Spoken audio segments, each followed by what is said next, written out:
Yo, what's up guys? Jadi pas lagi scrolling beranda Facebook, gue nemu sebuah berita atau artikel ini. Ini sebenarnya kisah lama dari 2019 lalu sih. Shreya Sidana Gowder ini namanya. Dia waktu itu berumur 18 tahun, yang mana dia menerima transplantasi tangan atau donasi tangan dari seorang pria gitu. Jadi ini kisahnya cukup viral juga dulu, yang mana dia kecelakaan dan tangannya diamputasi dari siku ke bawah.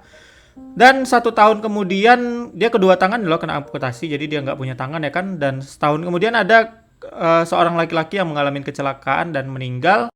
Dan saat dia baru meninggal itu pihak keluarga si laki-laki mengizinkan untuk mendonasikan organ-organ si pria itu untuk didonasikan ya, yang masih bisa digunakan lagi tuh. Dan dapatlah si Shreya ini tadi donasi tangan ya kan, yang mana itu dipasangkan ke tangan dia. Padahal itu dari tangan laki-laki loh.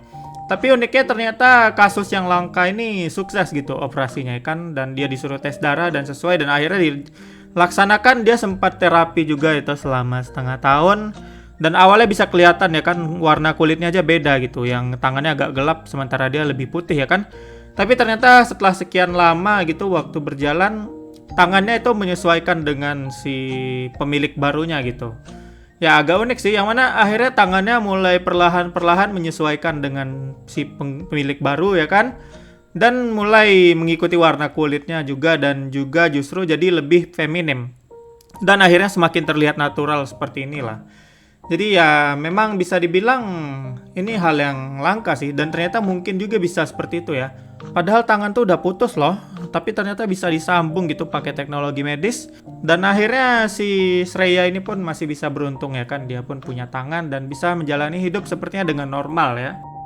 Tapi emang kasus donor tangan ini langka sih. Kurang dari 100 kasus di dunia gitu. Karena memang siapa juga yang mau donorin tangannya walaupun udah meninggal gitu. Tapi memang biasanya pun kalau orang pun meninggal itu, kalau mau donor organnya itu nggak bisa lama-lama sih. Istilahnya harus segera dilaksanakan gitu. Jadi kalau udah sempat lama, tangan itu akan membusuk dan organ-organnya akan busuk, nggak bisa dipakai lagi ya. Tapi memang dunia ini penuh kejutan ya. Bahkan hal seperti itu loh, tangan yang udah benar-benar putus, yang beda orang pemiliknya, bisa disambungin dan akhirnya bisa menyambung seperti natural gitu. Ya, itulah dia yang bisa gue bahas. Gimana tanggapan kalian? Silahkan tuliskan di komen, dan sampai ketemu di video lainnya.